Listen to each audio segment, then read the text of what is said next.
नमस्कार। India foundation के इस पॉडकास्ट एडिशन में आपका स्वागत है। इस पॉडकास्ट में हमारे साथ हैं डॉक्टर रमेश पोखरियाल। डॉक्टर रमेश पोखरियाल भारत के शिक्षा मंत्री हैं और वे आज हमसे भारतीय शिक्षा नीति 2020 पर बात करेंगे। आइए सुनते हैं। पहले तो आपका अभिनंदन करना है और आपको इस बात के लिए आश्वस्त करना है कि जो आपका चिंतन है, जो आपका मंथन है, जो आपकी सोच है, जो आपका विचार है, उन विचारों की आधारशिला पर ही ये भारतीय शिक्षा नीति जो ये 2020 आई है, राष्ट्रीय शिक्षा नीति, वो उन्हीं विचारों की आधारशिला पर खड़ी है। क्योंकि जब आप भारत की आधारशिला और बुनियाद की बात करते हैं तो हम लोग इसमें नहीं भूले हैं कि मेरा देश विश्व गुरु राय है। उसके बारे में एतद् देश प्रसूतस्य सकाशादग्र जन्मनः स्वं स्वं चरित्रम शिक्षरन् पृथिव्यां सर्वमानवा।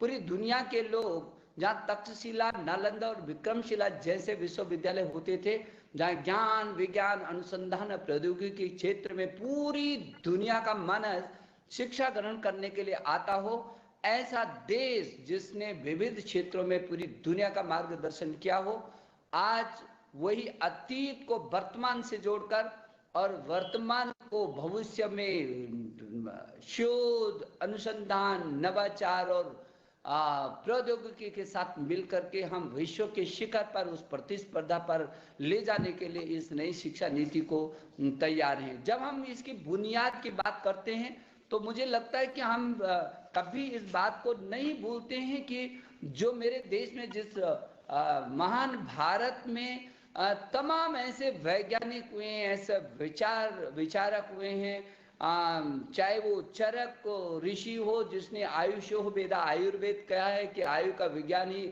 आयुर्वेद है, उस जो चरक संहिता है, सुश्रुत जो शल्य चिकित्सा का जनक हो, और चाहे आर्यभट्ट जो गणित में पूरे विश्व को जिसने नई उपलब्धियां दी हों, और मैं ये समझता हूं कि चाहे वो महर्षि भारद्वाज हो, वैदिक ऋषि जिन्होंने सर्वप्रथम विमानन विद्या ग्रंथ को लिखा हो, कपिल मुनि हो सांख्य दर्शन वाले, या ऋषि कणाद हो जिसने भौतिक विज्ञान और वैशेषिक दर्शन का जो परमाणु का आविष्कार की दिशा में आगे कदम बढ़ाया हो, और चाहे वो चरक हों, भास्कराचार्य द्वितीय हों, चाहे भास्कराचार्य पहले हों, चाहे नागार्जुन हो, चाहे बारह मिरी हो, पतंजलि हो, मैं ये समझता हूँ कि बागभट्ट हो, चाहे वो रामानुज हो, और चाहे जगदीश चंद्र बसु हो, इनके बारे में यदि हम पीछे से एक श्रृंखला को देखें तो भारत का जो वैभव था पूरी दुनिया के लिए ज्ञान, विज्ञान, अनुसंधान, और चाहे वो योग हो, आयुर्वेद हो, जीवन दर्शन हो, चाहे विज्ञान हो, कोई क्षेत्र शायद ही रहा होगा दूर दूर तक जिसमें लीडरशिप पूरी दुनिया को भारत ने नहीं दी। और इसलिए अलग बात है कि वही देश जो विश्व गुरु रहा है, जिस देश ने ये कहा हो अयम निजाह परवेति गणना लघु चेतसाम उदार चरिता नाम तू वसुधैव कुटुंबकम, पूरी वसुधा को अपना कुटुंब मानने वाला, पूरी वसुधा की चिंता करने वाला, वसुधैव कुटुंबकम की बात करने वाला, और जिसने हमेशा ये कहा हो कि माता भूमि पुत्रो हम पृथिव्या, जिसने सारी पृथ्वी को मां मान करके और उस पर पैदा होने वाले हर जीव जंतु को भी अपना अंग माना हो, इस विशाल विचार के साथ रहने वाला देश परिस्थितिवश गुलामी की तमाम थपेड़ों को जिसने झेला, उसको उसकी जड़ों से अलग करने के जो षड्यंत्र सैकड़ों वर्षों तक हुए, आज फिर हम स्वतंत्र हैं और आज हम फिर उन जड़ों को, जिन जड़ों से हटाया गया, जिन जड़ों से हमको विमुख करने की कोशिश हुई, आज फिर अवसर आया है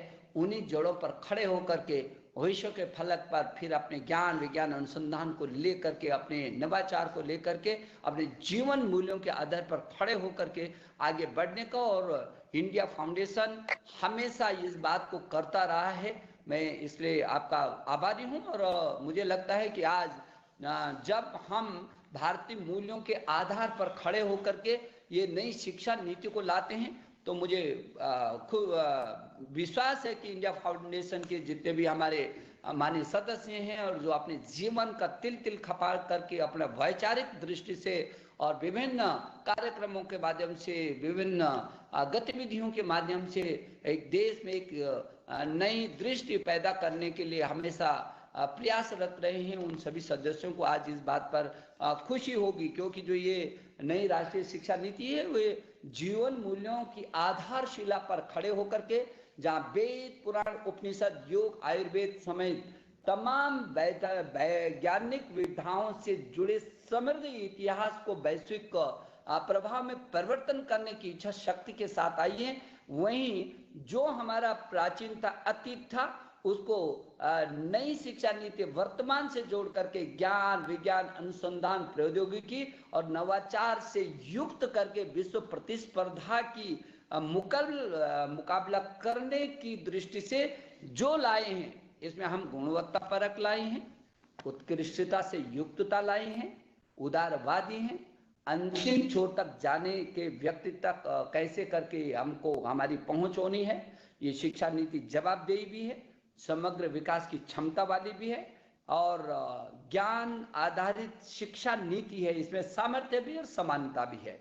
मुझे लगता है समावेशी भी है और सार्वभौमिकता को भी ये प्रदान करने वाली है। और मुझे भरोसा है कि ये जो नई शिक्षा नीति आई है ये निश्चित रूप में भारत को ज्ञान की महाशक्ति के रूप में स्थापित करेगी, ऐसा मेरा विश्वास है।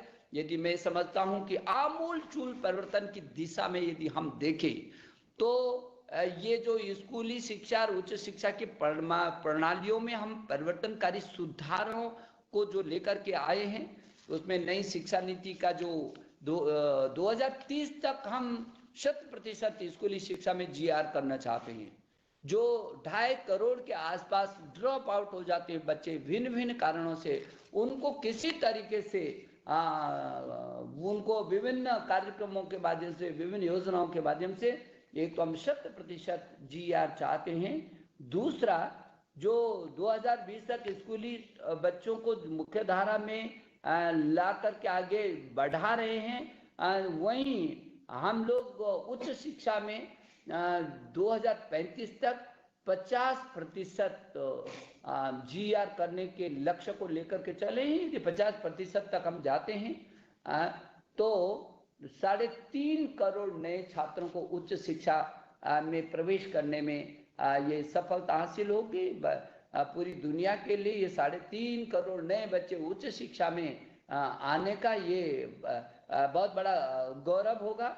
हम लोगों ने 10+2 स्कूली शिक्षा में टोटली चेंज किया है। ये 10वीं तक एक साथ, 10वीं 12वीं तक एक ही ढर्रे पर चल रही है शिक्षा। नहीं, अब क्योंकि जो बच्चा है, वैज्ञानिकों ने भी कहा, विशेषज्ञों ने भी कहा, हमारी कमेटी की भी संस्तुति आई कि नहीं, बच्चे में 3 वर्ष से और 6 वर्ष तक के लिए उसका मस्तिष्क का 85% तक विकास होता है और हम इस अवसर को अपने हाथ से नहीं जाने देंगे। हम खेल खेल के माध्यम से वो 3 वर्ष से लेकर उस बच्चों को और आंगनवाड़ी के साथ साथ में उसको पाठ्यक्रम देंगे और उसके बाद उसको स्कूली शिक्षा में 5+3+3+4 के इस पाठ्यक्रम के साथ, उसकी एज के साथ उसको उभारने की लगातार हम कोशिश करेंगे। और सबसे बड़ी बात यह है कि जो बच्चा है वो उसको अपनी मातृभाषा में वो पढ़े। कक्षा 5 तक वो अपनी मातृभाषा में पढ़े, वो अपनी क्षेत्रीय भाषा में पढ़े। जो उसकी भाषा है उसमें उसकी अभिव्यक्ति, उसका विकास पूरी ताकत के साथ होगा। और इसलिए इसको 5वीं तक, यदि संभव हो तो 8वीं तक, और यदि संभव हो तो उच्च शिक्षा तक अपनी मातृभाषा में वो राज्य अपने बच्चों को पढ़ा सकते हैं। मुझे लगता है कि भाषा की हमने किसी राज्य पर नहीं थोपा है। बहुत स्वतंत्र तरीके से कोई भी राज्य, कोई भी बच्चा, ये पहली बार उसको इतनी छूट मिल रही है कि कोई भी बच्चा किसी भी भाषा को ले सकता है। लेकिन हाँ, हमने ये जरूर चाहा है कि जहाँ प्रारंभिक भाषा उसकी अपनी मातृभाषा होगी, अपनी क्षेत्रीय भाषा होगी, वहाँ उसको एक भारतीय भाषा और लेनी होगी। हमारे संविधान की अनुसूची 8 में 22 भारतीय भाषाएं हैं।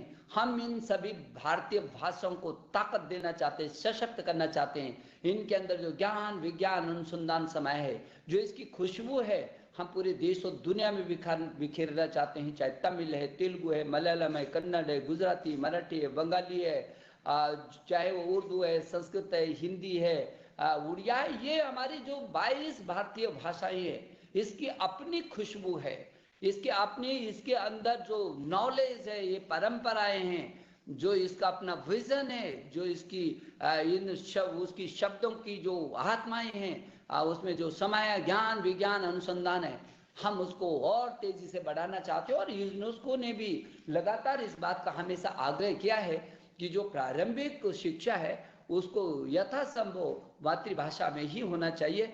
मुझे इस बात की खुशी है कि पूरे देश के अंदर आज इस बात को लेकर के लोगों में उल्लास है, उत्साह है। और हमने भाषा किसी प्रदेश पर नहीं थोपी है, लेकिन हाँ, हमने कहा बच्चों को आप कैद मत करिए, 2 ही भाषाओं में, एक ही भाषा में, 3 ही भाषा में उसको पकड़ करके मत रखिए, वो खुला छोड़ दीजिए, उसकी स्वतंत्र छोड़ दीजिए। वो जिस भी भाषा को और जितनी भी भाषाओं को पढ़ना चाहता है वो उस बच्चे पर छोड़ दीजिए। और इसलिए देश के अंदर ये पहला ऐसा परिवेश हुआ है कि भाषा को लेकर के लोगों में बहुत उत्सुकता है, और इस उदारता को लेकर के पूरे देश के अंदर एक उत्सव का माहौल है। मुझे इस बात की खुशी है। हम लोगों ने जो कक्षा 6 से शायद दुनिया का हम पहला देश होंगे जो कृत्रिम बुद्धिमत्ता आर्टिफिशियल इंटेलिजेंस को पढ़ाएंगे। और हम लोगों ने तय किया है कि कक्षा 6 से ही, क्योंकि हमारे देश के प्रधानमंत्री जी ने आत्मनिर्भर भारत की बात की है। हमारा देश जहां विश्व गुरु रहा है वहां इसको सोने की चिड़िया भी कहते थे। ये देश धन धान्य से संपन्न रहा है, इसमें विजन की कमी नहीं रही है, मिशन की कमी नहीं रही है, संकल्प की कमी नहीं रही है, संसाधनों की कमी नहीं रही है।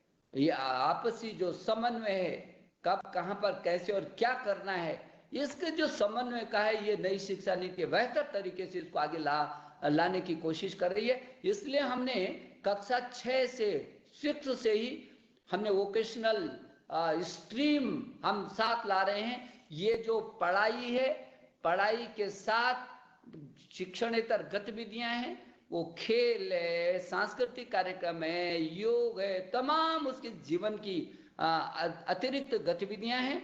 और वोकेशनल जो उसकी व्यावसायिक शिक्षा है, इन तीनों के जो बीच खाई थी उसको हमने तेजी से पाटा है। और हम कक्षा 6 से ही उसकी जहाँ बुनियादी शिक्षा में हम लोग साक्षरता और संख्यात्मकता पर ज़्यादा बल दे रहे, वहाँ कक्षा 6 से हम वोकेशनल और वो भी इंटर्नशिप के साथ ला रहे हैं, ताकि वो बच्चा अपने प्रैक्टिकल जाए। किसी दिन वो बिना सप्ताह में 2 दिन ऐसा हो जब वो प्रैक्टिकल करे, बस्ते की जरूरत नहीं है, वो प्रैक्टिकल जा करके वहाँ पर क्या चीज़ है, उसका मस्तिष्क किस चीज़ को लेकर के आगे बढ़ना चाहता है, वो गांव में जाए, वो क्षेत्र में जाए, अपने तहसील में जाए, फिर जिले में जाए, और वहाँ पर क्या उत्पादन है, किसान के साथ क्या जुड़ करके कर सकते हैं, दूसरे के साथ क्या हो सकता है, जो वहाँ के स्थानीय उत्पादन उसके साथ उसका कैसे जुड़ा हो सकता है, क्या उसके मन में है।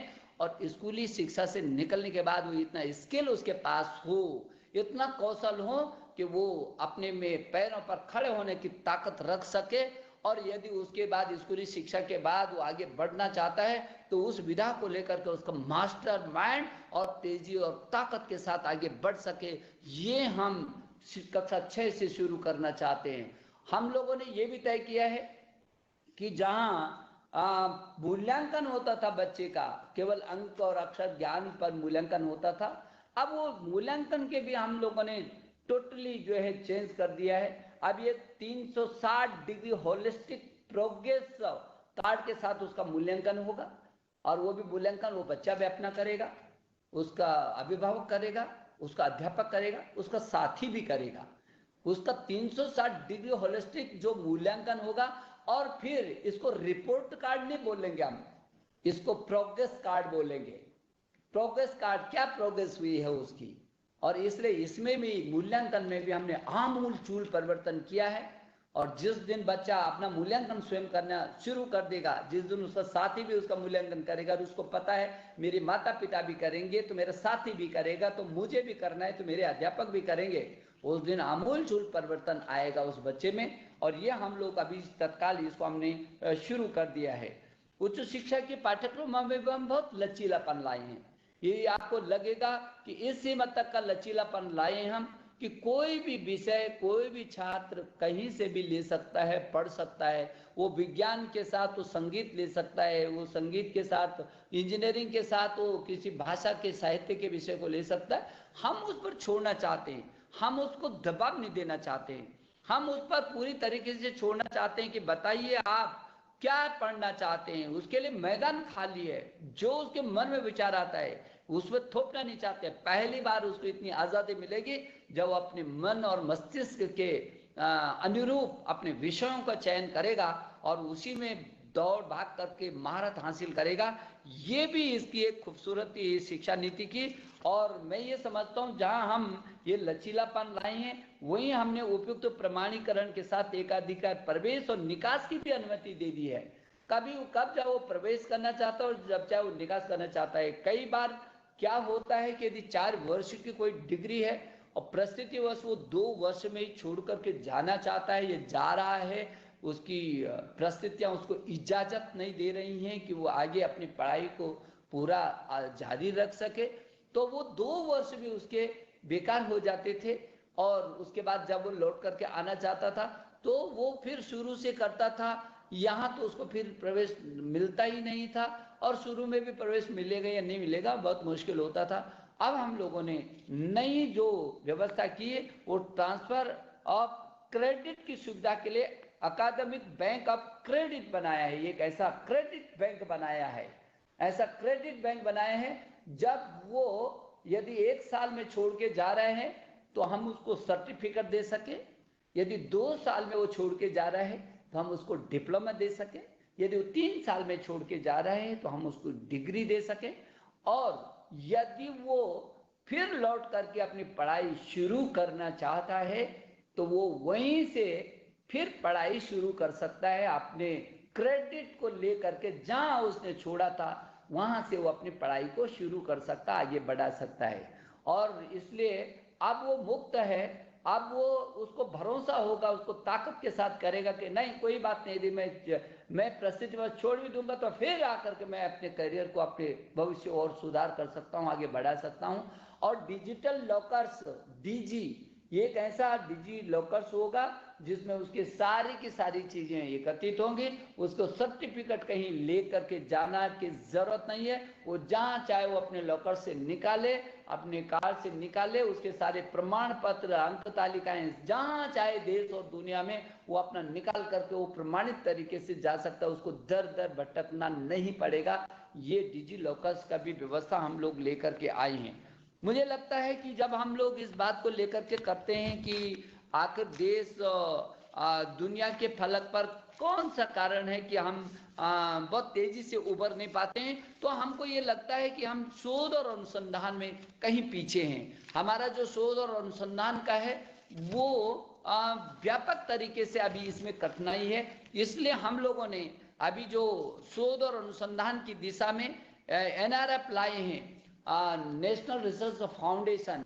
ये वैसे तो हम शोध के क्षेत्र में, स्पार्क के क्षेत्र में हम दुनिया के 127 शीर्ष विश्वविद्यालयों के साथ शोध और अनुसंधान कर रहे हैं। हम लोग स्ट्राइप के तहत अंतर विषयी शोधों में जुटते हैं। हम इम्प्रिंट हो चाहे इम्प्रेस हो, विभिन्न प्रौद्योगिकी के क्षेत्र में, सामाजिक विज्ञान के क्षेत्र में लगातार शोध और अनुसंधान को करते हैं।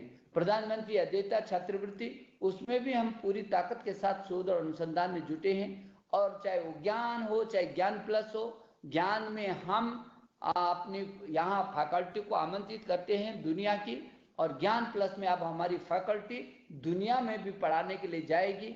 इधर हमने ये कोशिश की है कि स्टडी इन इंडिया के तहत पूरी दुनिया के लोग आकर के हमारे देश में आकर के पढ़ें।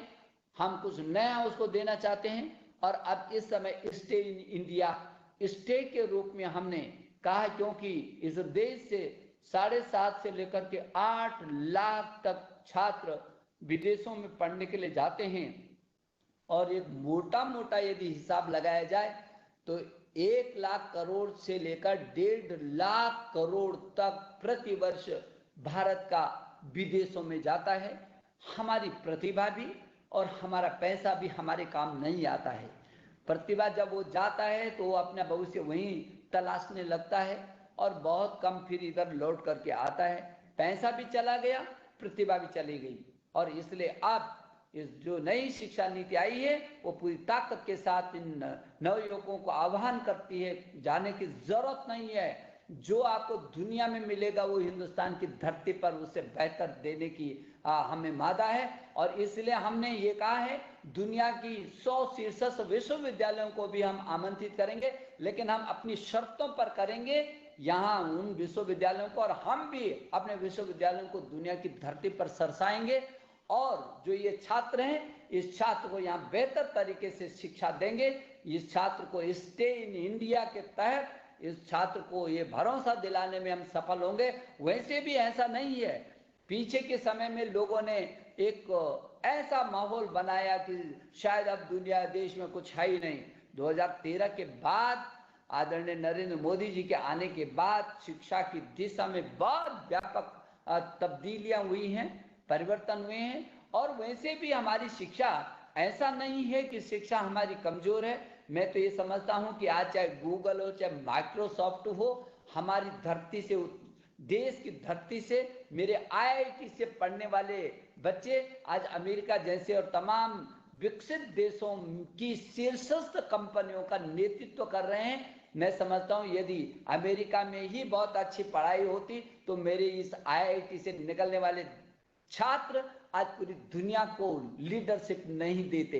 इसका मतलब सीधा अर्थ है कि हमारी जो पढ़ाई है, जो हमारा स्तर है, उसमें कहीं कोई कमी नहीं है। और हम और तेजी से इस माहौल को बनाएंगे, बढ़ाएंगे और जो अवस्थापनाओं का विकास करना है इसको हम तेजी से और आगे दौड़ाएंगे। वैसे भी हम लोगों ने IOE जो उत्कृष्ट कोटि के संस्थान हैं उसमें 20 ऐसे संस्थान, जो 10 सरकारी और 10 गैर सरकारी प्राइवेट के और 10 पब्लिक के, ऐसे 20 संस्थान ऐसे हैं जो दुनिया के शीर्ष पर हमको, चाहे QS रैंकिंग हो चाहे टाइम्स रैंकिंग हो, उसकी फलक पर ले जाने के लिए हम तेजी से उस पर कार्रवाई पर जुटे हुए हैं। और अगले 30 को हम और करेंगे, कम से कम 50 IOE ऐसे संस्थाएं होंगे जो विश्व के शिखर पर पहुंचेंगे।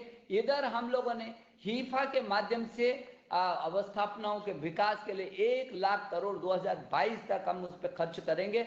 और जो अवस्थापनाओं का विकास है, चाहे विश्वविद्यालय है चाहे हमारे राष्ट्रीय महत्व के सारे संस्थान हैं, इनको और विकसित करेंगे, इनमें सीटों को बढ़ाने की कोशिश करेंगे। हम लोगों ने ये तय किया है कि हम उच्च शिक्षा में एक आयोग की स्थापना करेंगे, क्योंकि कभी UGC, कभी AICT, कभी NCTE और लोग परेशान हो जाते थे। अब एक छत के नीचे एक आयोग, उच्चतर शिक्षा आयोग बनेगा। उस आयोग के तहत ये 4 काउंसिल बनेगी। उन चारों काउंसिल का अलग अलग काम होगा। एक का काम केवल पाठ्यक्रम को तैयार करना, उसके मानकों को तैयार करना होगा। दूसरी काउंसिल को उसको क्रियान्वित कराना का होगा। तीसरी काउंसिल का काम केवल मूल्यांकन करना होगा, कैसे करके मेरे इन संस्थानों का, मेरे विश्वविद्यालयों का स्तर कैसे बढ़ सकता है। और चौथे का काम बजट का होगा, जो केवल अनुदान से संबंधित होगा। वैसे भी ये शिक्षा का क्षेत्र यदि देखा जाए तो आज हिंदुस्तान ये दुनिया का सबसे बड़ा लोकतांत्रिक देश में 1000 से भी अधिक विश्वविद्यालय हैं, 45,000 से भी अधिक यहाँ डिग्री कॉलेज हैं, यहाँ 15 लाख से अधिक स्कूल हैं, 1 करोड़ 9 लाख से भी अधिक अध्यापक हैं। और कुल अमेरिका की जितनी जनसंख्या नहीं है उससे भी ज्यादा यहाँ छात्र छात्राएं हैं। 33 करोड़ से भी अधिक हिंदुस्तान की छात्र छात्राएं हैं। और अब आगे 25 वर्षों तक तो मेरा हिंदुस्तान यंग इंडिया रहने वाला है। जो हमारी ये युवापन है ये हमारी सबसे बड़ी ताकत बनने वाली है। और इसलिए देश के प्रधानमंत्री ने अनेक बार कहा मुझे नए भारत का निर्माण चाहिए, ऐसा भारत जो स्वच्छ भारत हो, स्वस्थ भारत हो, श्रेष्ठ भारत हो, समृद्ध भारत हो, आत्मनिर्भर भारत हो और एक भारत हो। ये जो आत्मनिर्भर भारत है, जो श्रेष्ठ भारत है, जो एक भारत है, जो स्वच्छ भारत होगा, जो स्वस्थ भारत हो, जो समृद्ध और सशक्त भारत होगा, उसकी आधारशिला बनेगी। पीछे के समय में देश के प्रधानमंत्री जी ने जब सारे हमारे कुलपतिगण से सीधे बात की थी, सारे शिक्षाविदों से बात की थी, तो उन्होंने कहा कि 21वीं सदी ज्ञान की सदी होगी और उस 21वीं सदी जो नए भारत के निर्माण की हम बात कर रहे हैं, उस नए भारत के निर्माण की आधारशिला ये नई शिक्षा नीति होगी। और हर हालत में ये ज्ञान की महाशक्ति जो बनेगी हिंदुस्तान, इस शिक्षा नीति से होकर के वो गुजरेगी। इसमें हम तमाम जितनी भी खाइयां थी, जितने गहरे गड्ढे थे, उनको पाटते हुए इसको हम आगे बढ़ा रहे हैं। और इसलिए हम लोगों ने ये जो संबद्धता का और स्वायत्तता का है, इसको भी हमने बहुत स्पष्ट किया है। हम स्वायत्तता के पक्षधर हैं। हमने ये कहा है इन संस्थानों को पूरी छूट होनी चाहिए, दौड़ने की छूट होनी चाहिए। और इसलिए अभी 45,000 डिग्री कॉलेजों में से लगभग 8,000 डिग्री कॉलेज तो हमारे ऐसे हैं जिनको स्वायत्तता है।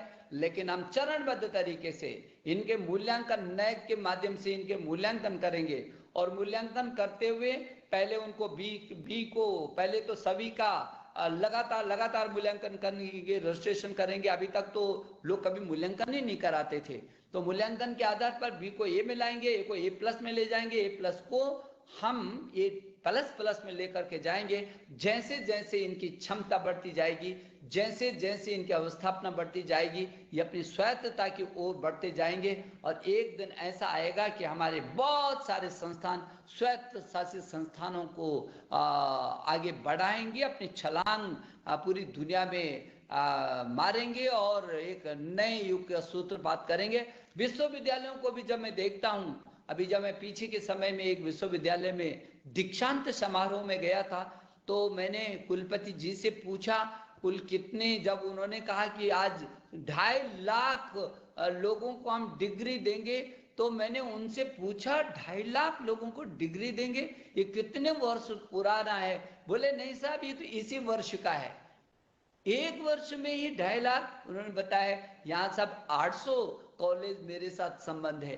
तो मेरी समझ में आया कि ये जो 800 कॉलेज एक विश्वविद्यालय से संबंध हो रखे हैं, उनका स्तर बहुत अच्छा नहीं हम कर पाएंगे, क्योंकि 800 तो प्रिंसिपल का नाम भी याद नहीं रहेगा, 500 का ही नाम नहीं रहता, 200 का ही नाम नहीं रहता याद, फिर उनकी गुणवत्ता कैसे बढ़ेगी? वो कैसे करके अपनी शिखरता को चूमेंगे? और इसलिए जो नई शिक्षा नीति, इसमें हमने कहा कि क्रमवाइज, समयबद्ध, चरणबद्ध तरीके से हम इसको थोड़ा सा कम करेंगे। और एक विश्वविद्यालय 300 से अधिक संबद्धता नहीं रखेगा का मतलब हमको कुछ नए विश्वविद्यालय लेकर के आना पड़ेगा पूरे देश के अंदर। और जो स्वायत्त शासी जो हमारे कॉलेज हैं, जो समृद्ध कॉलेज हैं, उनको स्वायत्त बनाना होगा। और ये भी एक अभियान के तहत हम लोगों को आगे बढ़ना है। शैक्षणिक क्षेत्र में उत्कृष्टता को लाने के लिए नवोन्मेष को बढ़ावा देना और संस्थानों को चरणबद्ध तरीके से जो स्वतंत्रता देने की, स्वायत्तता देने की बात है, उसमें हम तो आगे बढ़ ही रहे हैं। लेकिन प्रौद्योगिकी के क्षेत्र में भी हम चाहते हैं कि ये युग, क्योंकि देश के प्रधानमंत्री ने जब पीछे के समय में ये कहा था कि नए भारत का निर्माण चाहिए, और जो अभी मैंने कहा कि जो स्वच्छ भारत, स्वस्थ भारत, समृद्ध भारत, आत्मनिर्भर भारत, एक भारत, श्रेष्ठ भारत, उसको एक आदर्श भारत को करने के लिए जो रास्ता है वो make in India, digital India, skill India, startup, stand up. Make in India क्यों नहीं? आखिर मेक इन चाइना क्यों, मेक इन जापान क्यों? पूरी दुनिया में हमारी प्रतिभा का तो लोहा सारे लोग मानते हैं। इसलिए इस देश में एक ऐसा परिवेश बनना चाहिए कि अब ये मेक इन इंडिया, और इस दिशा में तेजी से देश आगे बढ़ रहा है। स्किल इंडिया, हमारे हाथों में हमारा कौशल बढ़े और डिजिटल इंडिया हमारा कौशल कैसे करके बढ़े और डिजिटल इंडिया कैसे बने, इसलिए जो प्रौद्योगिकी के उपयोग के लिए इस शिक्षा नीति में विशेष करके और प्रौद्योगिकी का ज़्यादा से ज़्यादा उपयोग कैसे हो सकता है, इसका लाभ कैसे लिया जा सकता है, इसको और तेजी से आगे कैसे बढ़ाया जा सकता है, इसके लिए प्रौद्योगिकी क्षेत्र के व्यापक उपयोग के लिए इसमें नेशनल एजुकेशन टेक्नोलॉजी फोरम का एक गठन करेंगे हम। और इस फोरम का गठन करने के बाद प्रौद्योगिकी को तेजी से आगे बढ़ाएंगे। जैसे आपको मालूम है कि पूरी दुनिया में जब कोरोना की महामारी का संकट चला, ऐसी महामारी के संकट में हमारा देश भी अछूता नहीं रहा। और आप समझ सकते हैं कि 33 करोड़ छात्र छात्र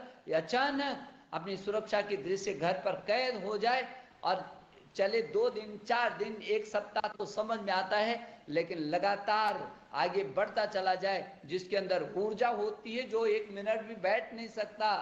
छात्र छात्राएं जो अपनी ऊर्जा को बाहर निकालना चाहता है, उसको न खेल मिल रहा है, खेलने को मिल रहा है, न कहीं जाने को मिल रहा है और न पढ़ने को मिलेगा, तो वो क्या परिस्थिति से होकर के गुजरता बच्चा। लेकिन हमने कोशिश की कि इन 33 करोड़ छात्र छात्राओं को अध्यापक और अभिभावक की मदद से ऑनलाइन शिक्षा पर हम लेकर के गए। मुझे ये कहते हुए खुशी है कि दुनिया का शायद हम पहला देश होंगे जो करोड़ों करोड़ों करोड़ों छात्रों को एक साथ ऑनलाइन पर शिक्षा देने के लिए बड़े प्लेटफॉर्म पर लेकर के आए हैं और अब हम उसको बढ़ाना चाहते हैं।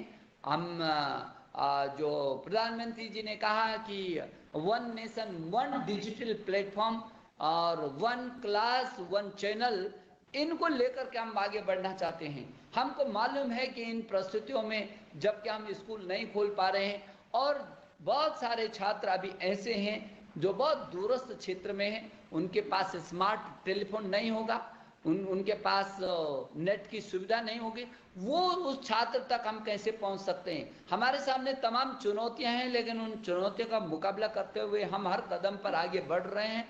अभी हम लोगों ने कहा स्वयं है, स्वयं प्रभा है, हमारी दीक्षा है, ई पाठशाला है, इनके माध्यम से, जैसे ई पाठशाला और दीक्षा, इसमें 15 भाषाओं में हमारा पाठ्य सामग्री उपलब्ध है।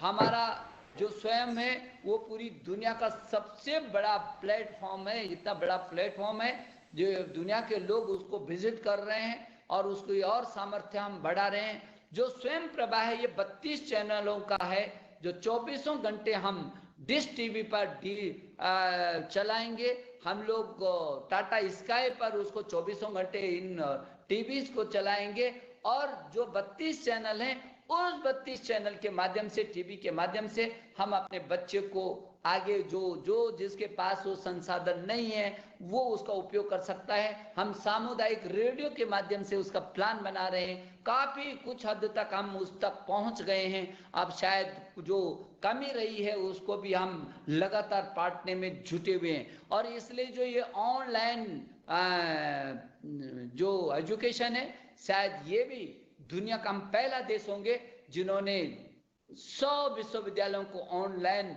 एजुकेशन की अनुमति देने का निर्णय लिया है। जो NIRF में 1000 विश्वविद्यालय से टॉप 100 हैं, वो टॉप 100 विश्वविद्यालयों को हम ये ऑनलाइन एजुकेशन देने के लिए प्रेरित कर रहे हैं, प्रोत्साहित कर रहे हैं, उसका निर्णय हमने लिया है। और मुझे लगता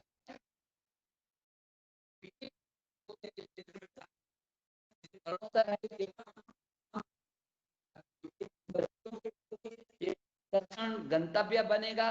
तकनीकी के क्षेत्र में जो हमारे IIT हैं, हमारे IIIT हैं, हमारे NIT हैं, हमारे आईसर हैं। अभी जब पीछे के दिनों में जब ये कोविड का जो समय चल रहा है, तब देश के प्रधानमंत्री जी ने हमारे नौजवानों से आह्वान किया था कि बताओ तुम इन चुनौती भरे समय में क्या कर सकते हो। मुझे कहते हुए बहुत गौरव महसूस होता है कि मेरे IIT के छात्रों ने, मेरे विश्वविद्यालयों के छात्रों ने, जब लोग अपने घरों पर सुरक्षा की दृष्टि से भी अपने घरों में रहे होंगे, तब वो प्रयोगशालाओं में जूझ रहे हैं। प्रयोगशालाओं में काम करके उन्होंने, चाहे वो मास्क हो और चाहे वो टेस्टिंग किट हो और चाहे ड्रोन हो, चाहे वो वेंटिलेटर हो, नए नए उपकरण तैयार किए हैं कम सस्ते दर में अंतरराष्ट्रीय स्तर की चीजों को उत्पादित किया। और अब तो कई, अभी हमारे दिल्ली के आईआईटी ने पीछे के दिनों में हमने एक कंपनी के साथ उन्होंने मिल करके एक स्टार्टअप चलाया है। अभी दुनिया को हम वो दे रहे हैं जो दुनिया से लेते थे, अब हम दुनिया को देने की स्थिति में खड़े हो रहे हैं। इसलिए हमने ये आईआईटी का जो पाठ्यक्रम है उद्योगों के साथ मिलकर के किया है। उद्योग और आईआईटी, वो बताएं अभी तक क्या हो रहा था कि जिस विषय को हम पढ़ा रहे हैं वो उस उद्योग को जरूरत नहीं, जो उद्योग को जरूरत है वो इधर पढ़ाया नहीं जा रहा है। इन दोनों में बहुत बेहतर समन्वय कैसे हो सकता है, इसकी जरूरत थी।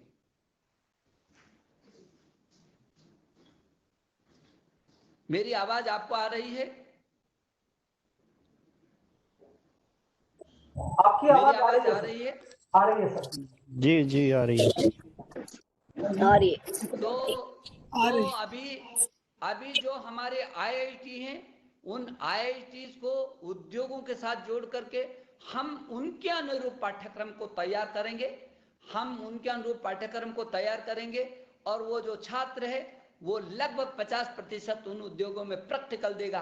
वो उद्योग भी उसकी प्रतिभा का साथ लेकर के उसको शिखर पर पहुंचाएंगे और ये छात्र भी अपने पढ़ते हुए अपने कौशल का विकास करेगा, अपनी प्रतिभा को रेगुलर प्रैक्टिकली रूप में आगे बढ़ाएगा। इसीलिए अभी हम लोगों ने युक्ति पोर्टल बनाया। वो युक्ति पोर्टल पर जितने भी शोध और अनुसंधान इस बीच हुए हैं सब युक्ति पोर्टल पर जाएंगे। आप भी जब युक्ति पोर्टल का विजिट करेंगे तो आपको बहुत खुशी होगी, गौरव महसूस होगा कि कोविड के दौरान ही हमारे बच्चों ने किस सीमा तक शोध और अनुसंधान किए हैं। इधर हमने युक्ति 2 को ऐसा कि एक ऐसा प्लेटफॉर्म बनाया जब हमारे बच्चों के जो आइडियाज हैं वो एक प्लेटफॉर्म पर आए। हमारे हजारों जो आइडियाज हैं हमारे बच्चों के, बहुत खूबसूरत आइडियाज हैं। वो हम, मेरा कोई व्यापारी हो, उद्योगपति हो, किसान हो, वो उसका विजिट कर सकता है, उस आइडिया को लेकर के, उस छात्र को लेकर के अपने गांव में उन चीज़ों को बढ़ा सकता, अपने शहर में उन चीज़ों को स्थापित कर सकता है। और इसलिए हम लोग लगातार इस दिशा में प्रयासरत हैं कि किस तरीके से हम जो ये हमारी सबसे बड़ी संपत्ति है, इस बड़ी संपत्ति को हम किस तरीके से आगे बढ़ा सकते हैं। मुझे लगता है कि यदि नेट सेल में मैं ये कहूँ कि ये जो राष्ट्रीय शिक्षा नीति 2020 है, ये दुनिया का सबसे बड़ा परामर्श हुआ होगा। शायद ही कभी किसी नीति पर इतना व्यापक परामर्श हुआ होगा। यहाँ 2.5 लाख ग्राम समितियों से परामर्श हुआ। इस देश के 1000 से अधिक विश्वविद्यालयों के कुलपतियों से परामर्श हुआ। 45,000 से अधिक डिग्री कॉलेज के प्रिंसिपल और अध्यापकों से, 1 करोड़ से अधिक अध्यापकगण और विशेषज्ञों से और शिक्षाविदों से परामर्श हुआ। 33 करोड़ छात्र छात्राओं के अभिभावकों से सीधा परामर्श हुआ। जनप्रतिनिधियों से, देश के सभी शिक्षा मंत्रियों से, सभी मुख्यमंत्री गण से मैंने व्यक्तिगत भी बातचीत की और सभी सांसद गण का सुबह से लेकर कर शाम तक प्रदेश वाइज हमने विस्तार पूर्वक चर्चा की। विशेषज्ञों से, वैज्ञानिकों के, समाजशास्त्रियों से कोई क्षेत्र हमने ऐसा नहीं छोड़ा जिससे हमने सुझाव नहीं लिए। और इसके बावजूद भी जो मसौदा आया, उस मसौदे को हमने पब्लिक डोमेन में डाला और पब्लिक डोमेन में डालने के बाद 2.25 लाख सुझाव फिर आए देश और दुनिया से। उन 2.25 लाख सुझावों को भी 2 अलग अलग सचिवालय हमने बनाए। स्कूली शिक्षा के लिए एक अलग सचिवालय, उच्च शिक्षा के लिए दूसरा सचिवालय। 15-15, 20-20 विशेषज्ञों की कमेटियों को बना करके एक एक सुझाव का विश्लेषण करने के बाद और तब जाकर के ये जो नई शिक्षा नीति आई है, ये तमाम मंथन के बाद आई है। कल मुझे एक पत्रकार मित्र एक संवाद में सीधा जो लाइव चल रहा था, उन्होंने बोला आपने क्या जादू कर दिया। पहले तो लोग बोलते थे कि कोई शिक्षा नीति आती थी, ये तो भगवाकरण हो गया, ये हो गया, वो हो गया। अब तो कोई कुछ बोल नहीं रहा है। तो मैंने कहा कि जिन्होंने कुछ बोलना था उनके सब सुझाव इसके अंदर हैं। हमने किसी व्यक्ति को नहीं छोड़ा। आज भी मैं कह सकता हूं, जो आदमी बोलेगा मुझे नहीं पूछा, मेरे पास 2.25 लाख, बाकी तो संवाद हुआ ही, लेकिन आज भी मेरे पास 2.25 लाख प्रमाण है। 6 महीने तक लोगों को बोला बाद में मत बोलिएगा कि हमको पूछा नहीं गया। 6 महीने तक मैं रोज 1 सप्ताह में याद दिलाता था लोगों को कि देश के लोगों, दुनिया के लोगों, यदि आपको चिंता है इस देश के में शिक्षा परिवर्तन होना चाहिए, इस पीढ़ी को नए रास्ते पर आना चाहिए, देश को सशक्त होना चाहिए, प्लीज आप अपने सुझाव दीजिए। तो कोई ये नहीं कह सकता आज देश के अंदर कि उसको कोई गांव का प्रधान से लेकर के और हमारे आदरणीय प्रधानमंत्री जी का तो कदम कदम पर मार्गदर्शन मिला, हर कदम पर एक एक शब्द उनसे होकर के गुजरा, आप समझ सकते हैं। और ग्राम प्रधान से लेकर के गांव से लेकर पार्लियामेंट तक आप समझ सकते हैं कि कोई क्षेत्र हमने नहीं छोड़ा। और इसलिए मैं ये कह सकता हूं कि ये दुनिया का सबसे बड़ा नवाचार रहा होगा। किसी आज तक किसी नीति में, दुनिया की किसी भी नीति में इतना बड़ा परामर्श शायद ही हुआ होगा। और इसलिए जो ये राष्ट्रीय शिक्षा नीति है, इसमें nation first character must, character चाहिए हमको, नेशन फर्स्ट कैरेक्टर मस्ट, ये इसकी आत्मा है। और इतना ही नहीं, तो हम लोगों ने वसुधैव कुटुंबकम के लिए हम विश्व मानव बनाएगी ये शिक्षा नीति, और सर्वे भवन्तु सुखिनः के उसकी खुशबू को भी सरसाएगी। जहाँ विश्व बंधुत्व को और मजबूती देगी, वहाँ सर्वे भवन्तु सुखिनः की उस खुशबू को भी बिखेरने में सक्षम होगी। ये लोकल भी होगी, ये ग्लोबल भी होगी, इसमें लोकस भी होगा, इसमें फोकस भी होगा, इसमें टैलेंट भी होगा, इसमें पेटेंट भी होगा, इसमें कंटेंट भी होगा और रिलीवेंट भी होगा। ये सभी से जुड़ी हुई शिक्षा नीति होगी। ये टैलेंट को भी पैदा करेगी और टैलेंट का विस्तार भी करेगी। और यदि मैं ये कहूं कि ये शिक्षा नीति को मैं 5 आय में बांट दूं कि ये इंडियन होगी, इंटरनेशनल होगी, इंटरैक्टिव होगी, इम्पैक्टफुल होगी और इंक्लूसिव होगी। ये भारतीय भी होगी तो ये अंतरराष्ट्रीयकरण भी होगा इसका, तो ये संवाद से जुड़ी होगी, ये प्रभावशाली भी है, तो ये समावेशी भी है। ये है मेरी शिक्षा नीति, ये है आपकी शिक्षा नीति, क्योंकि आप लोग हमेशा इसी पर चिंतन मंथन करते रहे। मुझे मालूम है, जितना मैं आप लोगों को जान सका हूं पीछे के समय से, राम माधव जी से तो मेरा लगातार संवाद रहा है, मेरा शौर्य से लगातार संवाद रहा है, और मैं आप लोगों को जो आपका चिंतन मंथन चलता रहता है, आपको खुशी होगी। और इन सिद्धांतों को आगे रखकर हमने नई शिक्षा नीति बनाई है कि इक्विटी, क्वालिटी और एक्सेस, इसमें समानता, उत्कृष्टता, पहुंच, इन तीनों की आत्माओं को इसमें जोड़ा, इसकी आधारशिला पर हमने इसको खड़ा किया है। और इसलिए मैं समझता हूं बहुत, ये केवल शोध के लिए शोध नहीं होगा, बल्कि वो शोध, अनुसंधान और नवाचार के साथ धरती पर क्रियान्वित करने का काम होगा। और इसलिए हर क्षेत्र में वो मेरे इस शिक्षा में कंटेंट भी होगा और पेटेंट भी होगा। केवल कंटेंट ही नहीं होगा, इसको हम पेटेंट भी करेंगे। ये हमारी है पहली बार भारत की अपनी शिक्षा नीति आई होगी देश की आजादी के बाद। बल्कि मैं ये समझता हूँ लॉर्ड मैकाले के जाने के बाद, सदियों की गुलामी के बाद ये भारत की अपनी शिक्षा नीति आ रही है। और इसीलिए पूरा देश गौरवान्वित हो रखा है। देश के लोगों के मन के अंदर बहुत उत्साह है।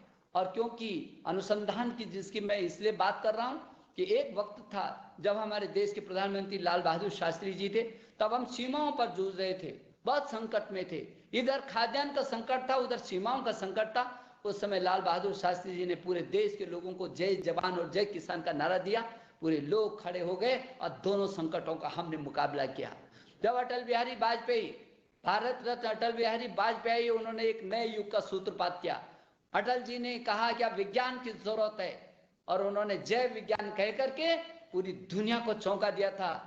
जब परमाणु परीक्षण करके उन्होंने कह दिया था हिंदुस्तान जो है अपनी महाशक्ति के रूप में है, हिंदुस्तान किसी से दबने वाला नहीं है। और उसमें मुझे उसके व्याख्यान करने की जरूरत नहीं कि देश में कितना बड़ा बदलाव आया।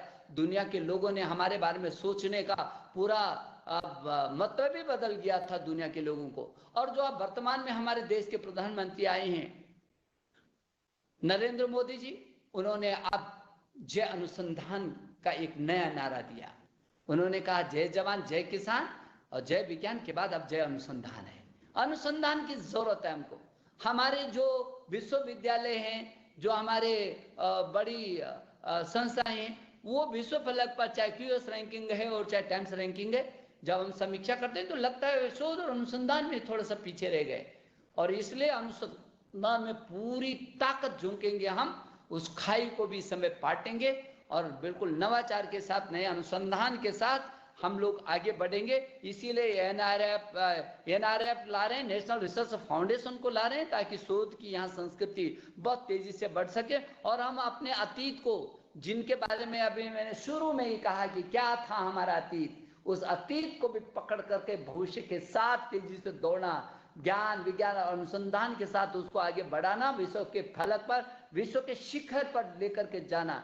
जब लोगों को हम पर गर्व हो सके, हम प्रौद्योगिकी में, हम तकनीकी के क्षेत्र में, हम विज्ञान के क्षेत्र में, हम अनुसंधान के क्षेत्र में, हम ज्ञान के क्षेत्र में, पूरा हिंदुस्तान पूरी दुनिया के शीर्ष पर आकर के खड़ा होता है।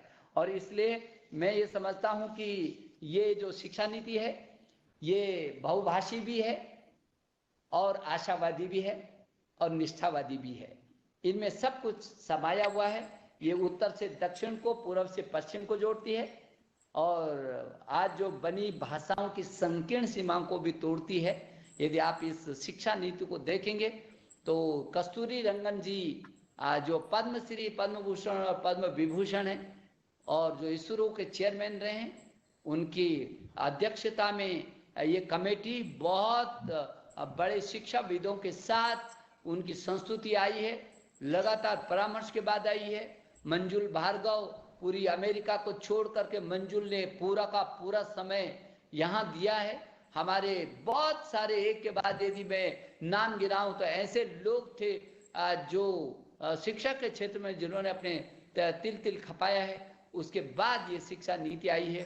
मुझे भरोसा है हम लोगों ने पहले चरण में, अभी कल ही राष्ट्रपति जी ने अधिसूचना जारी करके पहला काम शुरू कर दिया कि मानव संसाधन विकास मंत्रालय का नाम बदल करके अब शिक्षा मंत्रालय कर दिया। कल से अब ये एजुकेशन मिनिस्ट्री हो गई, शिक्षा मंत्रालय हो गया। काम हमने शुरू कर दिया तेजी से। और ऐसा नहीं है कि हम ये नीति बना करके इसकी प्रतीक्षा कर रहे थे कि हम पहले नीति बनाएंगे फिर उसको नीचे तक ले जाने का रास्ता बनाएंगे। हम साथ साथ रास्ता बनाते हुए आए हैं। हम बिल्कुल तैयार बैठे हैं और हमारे देश के प्रधानमंत्री जी ने कहा कि हमें इच्छा शक्ति की कमी नहीं है। उन्होंने सभी शिक्षाविदों को आह्वान किया, मैं चट्टान की तरह आपके पीछे खड़ा हूं। जिन लोगों को तनिक भी संकोच है, शंका है कि पता नहीं क्रियान्वित होती कि नहीं होती है, उनकी शंकाओं को जड़मूल खत्म करना, हमको बहुत तेजी से इस शिक्षा नीति को नीचे के स्तर तक लेके जाना है और उसमें हमने काम करना शुरू कर दिया है। जो आज आपका ये संवाद हो रहा है, मैं आपके प्रति बहुत आभारी हूं और मुझे लगता है कि जो आपने बहुत लंबे समय से परामर्श किया होगा, आपके मन में तमाम उतार और चढ़ावों से होकर के आप लंबे समय से गुजर रहे हैं। मैंने इस शिक्षा नीति का संक्षिप्त रूप आपके सामने प्रकट करने की कोशिश की है। यदि आपके मन में कभी ऐसी कुछ बातें आएंगी, हम उन बातों को फिर भी बांट सकते हैं। और अभी हम मैदान पूरा खाली है, क्योंकि अभी जो पाठ्यक्रम बनेगा, जो करिकुलम बनेगा, उसमें पूरा का पूरा हमारी तमाम संभावनाएं भी आज हमने सभी संभावनाओं को खोल करके रखा है। और इसलिए मैं ये समझता हूं कि ये शिक्षा नीति निश्चित भारत के नए भविष्य का उदीयमान करेंगी। ये जो मेरे देश के प्रधानमंत्री जी ने कहा नए भारत के निर्माण की, और वो भारत, वो जो स्वर्णिम भारत होगा, उस स्वर्णिम भारत की ये आधारशिला लेकर के ये नई शिक्षा नीति 2020 आई है, राष्ट्रीय शिक्षा नीति 2020। आपने मुझको याद किया, मैं आपका आभारी हूँ।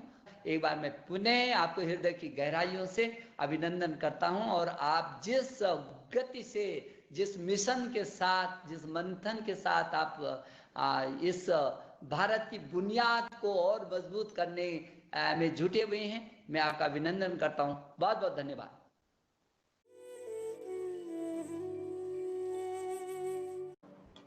सवाल ये है कि शिक्षा का औपनिवेशीकरण हम कैसे कर पाएंगे, इसका कोई रोड मैप अगर आप दे सकें तो हम सबके लिए बहुत अच्छा होगा और हम सब भी इस बात को आगे बढ़ा सकेंगे। धन्यवाद। नमस्ते मंत्री जी, मैं सिंगापुर से अतुल टिमोरनिकर बात कर रहा हूँ। मैंने यहाँ ग्लोबल इंडियन फाउंडेशन की स्थापना की है।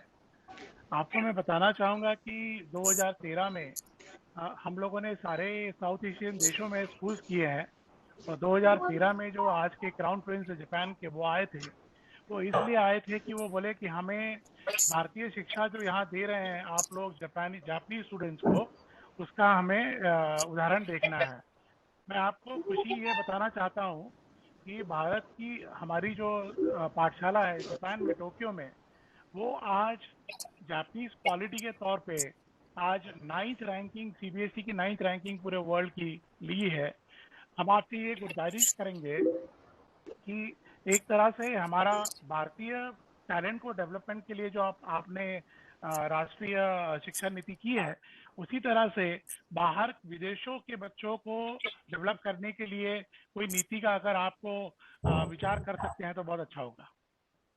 हाँ जी, मैं ये कहना चाह रहा था कि नई शिक्षा नीति सचमुच में एक बहुत ही परिवर्तनशील और उत्साहजनक पॉलिसी है, लेकिन जो वस्तु स्थिति है जमीन पर महोदय, वो ये है कि हमारे उच्च संस्थानों में, ज्यादातर विश्वविद्यालयों में जो प्रशासनिक संकट है उसको सुलझाने के लिए प्रयास अभी पर्याप्त नहीं है। कई यूनिवर्सिटीज में जो निपुणता को छोड़ के हम सिर्फ राजनीति में फंसे हैं और शिक्षा नीति में बहुत ज्यादा जोर दिया गया है कि हम संस्थानिक संशोधन भी करें और नेतृत्व बढ़ाएं, नेतृत्व की हम समृद्धता को बढ़ाएं। तो मेरा पहला सवाल ये था कि नौकरशाह भी उपेक्षा करते हैं जब समस्या उनके तरफ हम भेजते हैं कि देखिए यहाँ एक संकट चल रहा है, तो हमारी सुनवाई नहीं होती। तो मैं ये कहना चाह रहा हूँ कि क्वालिटी को छोड़ के विश्वविद्यालयों में, खास करके आईआईटीज में नहीं, मैंने आईआईटी में भी पढ़ाया है और आईआईटी सक्सेसफुल इसलिए है क्योंकि उनका एडमिनिस्ट्रेशन बहुत मजबूत है, उसमें कोई दखल नहीं होती। तो पहला सवाल तो ये था कि हम एकेडमिक एडमिनिस्ट्रेशन को मतलब मैं कहूँगा निर्मल और क्लीन करें। अभी तो सारा पॉलिटिक्स ही पॉलिटिक्स है। दूसरा मेरा सवाल अल्पसंख्यक संस्थानों को लेकर था। बहुत ही संक्षिप्त में मैं कहना चाहता हूं कि हमारे कई बहुत अच्छे जो कॉलेजेस हैं वो अल्पसंख्यक हैं, तो उसमें जो एडमिशन्स होती हैं तो अल्पसंख्यक लोगों को ज्यादा मात्रा में प्रवेश मिलता है, 50% तक। मगर जो उनका फंड है, शिक्षकों की सैलरीज जो जाती हैं, अनुदान सारा गवर्नमेंट से है। तो उसमें मुझे लगता है कि कुछ एक विडंबना है कि पैसा पूंजी तो सारा गवर्नमेंट से आता है और प्रोत्साहित किसी अल्पसंख्यक या किसी ऐसे विचारधारा को किया जाता है जो मतलब जन समुदाय के हित में नहीं है, कभी कभी ऐसे मुझे लगता है। और शिक्षा नीति में मैंने पूरी शिक्षा नीति बारीकी से पढ़ी है, अल्पसंख्यक संस्थानों पे कोई उसमें चर्चा नहीं। और आखिरी मेरा सवाल ये था निजीकरण के बारे में। अब हमारे यहाँ क्या है कि अभी over regulation and under regulation, यानी जो सरकारी संस्थानें हैं वहाँ ओवर रेगुलेशन हम महसूस करते हैं, और जो प्राइवेट है, कई प्राइवेट संस्थाएं हैं उसमें कोई रेगुलेशन ही नहीं है। तो ये क्रीपिंग प्राइवेटाइजेशन, निजीकरण हो रहा है। और यहाँ पे जो हमारे नेशनल एसेट्स हैं, बड़ी बड़ी संस्थाएं हैं, बड़ी बड़ी विश्वविद्यालय हैं, वो हमारे पूरे राष्ट्र की धरोहर है, संपत्ति है, और उनका डिक्लाइन हो रहा है ना, उनको खराब किया जा रहा है। तो इस पे भी हमें विचार करना चाहिए। बहुत बहुत धन्यवाद। अभी पहला तो जो शिक्षा के बारे में, रोड मैप के बारे में जो चर्चा हुई है, मैं उनको आश्वस्त कर रहा हूं कि मैंने पहले भी कहा, आपने जब बातचीत कर रहे थे, कि हमारा रोड मैप स्कूली शिक्षा और उच्च शिक्षा का पूरा तैयार है। उस पर काम शुरू हो गया। कुछ काम हमने पहले ही नीति पर जब चर्चा हो रही थी तभी हम लोगों ने काम शुरू कर दिया था। अभी हम लोगों ने उस पर बहुत तेजी से काम शुरू कर दिया अब वो स्कूली शिक्षा, उच्च शिक्षा का रोड मैप बिल्कुल तैयार है, वो अंतरराष्ट्रीय फलक तक का भी तैयार है। दूसरे में आपने अतुल जी सिंगापुर से ये कहा था कि जो विदेशी हमारे सीबीएसई बोर्ड है, और सीबीएसई बोर्ड के इस समय दुनिया में लगभग 500 से भी अधिक स्कूल हमारे चल रहे हैं और उनकी बहुत मांग है। हमारी दुनिया में जो सीबीएसई बोर्ड के स्कूल हैं उसके माध्यम से हम अपना पाठ्यक्रम उनको देते हैं और कुछ पाठ्यक्रम उस देश का भी उसमें समाहित करते हैं। लेकिन जिस तरीके से ये हम लोगों ने शुरू किया इसकी भी बहुत तेजी से मांग है और हमारा सीबीएसई बोर्ड पूरे देश के लिए नहीं, दुनिया के लिए एक आइकॉन है जो शिक्षा का उसका स्तर है। जो 6% जीडीपी की आपने चर्चा की है, हम लोग राज्य, क्योंकि शिक्षा राज्यों का विषय होता है और इसलिए 6% जीडीपी, अभी तो कोई राज्य 2% तक पर ही है, लेकिन हम लोग मिल करके, केंद्र और राज्य मिल करके इसको जीडीपी का 6% पर ले जाएंगे। और जब हमारे देश के प्रधानमंत्री ने कहा है कि 2024-25 तक $5 ट्रिलियन की अर्थव्यवस्था होगी, तो उस समय का ये जो 6% है ये बहुत ऊपर होगा। इसलिए हम उस को भी पूरा करेंगे जो 6% जीडीपी का शिक्षा में व्यय करने का विषय आया है। आपने वाजपेयी जी, आपने कहा कि परिवर्तन होता है, आपने विश्वविद्यालयों में कहा कि राजनीति होती है और स्वायत्तता। ये विश्वविद्यालयों में स्वायत्तता है और आप तो स्वयं प्रोफेसर हैं, आप जानते हैं। मुझे तो 1.25 साल यहाँ पर इस शिक्षा मंत्रालय में हो गया, मुझे कोई ये नहीं कह सकता कि उस पर कभी अनावश्यक दबाव हुआ, बल्कि हम तो उनको कहते हैं आप स्वायत्त क्यों नहीं कर रहे हैं, आपको कठिनाई क्या है, हम तो यहाँ से और खटखटाते हैं। इसलिए ये दूसरी चिंता आपकी जरूर हो सकती है कि लोकल स्तर पर जो राजनीति होती है वहाँ के कुलपति जो होता है उनको और सशक्त होना चाहिए। इसलिए हमने अभी लीप प्रोग्राम रखा है कि जब भी विश्वविद्यालय में कुलपति जाता है, क्योंकि ये एकेडमिक होते हैं, तो प्रशासन की जो छोटी छोटी परेशानियां आती हैं उसमें कई प्रकार की जो है कठिनाइयों का सामना उनको करना पड़ता है। तो वो उन कठिनाइयों को कैसे करके वो पारदर्शी तरीके से समाधित कर सकता है, लीप प्रोग्राम हमने रखा। हमारे जितने डायरेक्टर हैं, जितने हमारे कुलपति हैं, उनको लीप प्रोग्राम, उनकी क्षमता, जो नेतृत्व क्षमता के रूप में कैसे और विकसित हो सकते हैं, हम लगातार उस पर संवाद कर रहे हैं। लेकिन हमारे सब विश्वविद्यालय पूरी तरीके से स्वायत्त हैं, किसी प्रकार का उन पर कोई हस्तक्षेप नहीं हम लोग करते हैं। अल्पसंख्यक संस्थानों के बारे में आपने चर्चा की है, लेकिन उस पर भी आप लगातार, आपने कहा कि इसमें पॉलिसी में नहीं है, पॉलिसी को आप पढ़ेंगे तो आपको दिखाई देगा। अल्पसंख्यक के बारे में, संस्थानों के बारे में भी कहा है कि उसका जो पाठ्यक्रम होगा, जो उसकी टारगेट होगी, जो उसका वो होगा, क्योंकि वो कार्यक्रम है जो कार्यक्रम पहले से चले आ रहे हैं, हमने उनको नहीं छेड़ा। जो कार्यक्रम, और यदि उनको हम ठीक से करेंगे तो कार्यक्रम कोई खराब कार्यक्रम नहीं है, उसको भी हम और सशक्त तरीके से करेंगे। और जो आपने निजीकरण की बात की है और आपने कहा है कि वो सैलरी का भी मुद्दा होता है, तो ऐसा विश्वविद्यालय में तो कोई सैलरी का मुद्दा नहीं होता है। जो प्राइवेट हैं, प्राइवेट भी संस्थान हमारे बहुत अच्छे हैं। अभी जो हमारे अन्य डीम्ड विश्वविद्यालय वो भी बहुत प्रगति कर रहे हैं और हम उस क्षेत्र में उन लोगों को भी जो शिक्षा को और व्यापक तरीके से ले जाना चाहते हैं, व्यावसायिकीकरण नहीं चाहते हम शिक्षा का, हम उसके सख्त खिलाफ हैं।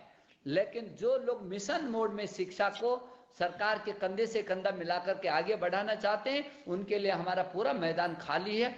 जरूर आए और आए भी हैं और भविष्य में भी आएंगे। इधर आपने जो कहा है रवि जी की अकादमियों की जो आपने चर्चा की है, हमारी हिंदी अकादमी है, हमारी तेलुगु भाषा की अकादमी है, हमारी तमिल की अकादमी है, हमारी उर्दू का अकादमी है, बहुत सारी अकादमियां हमारी हैं।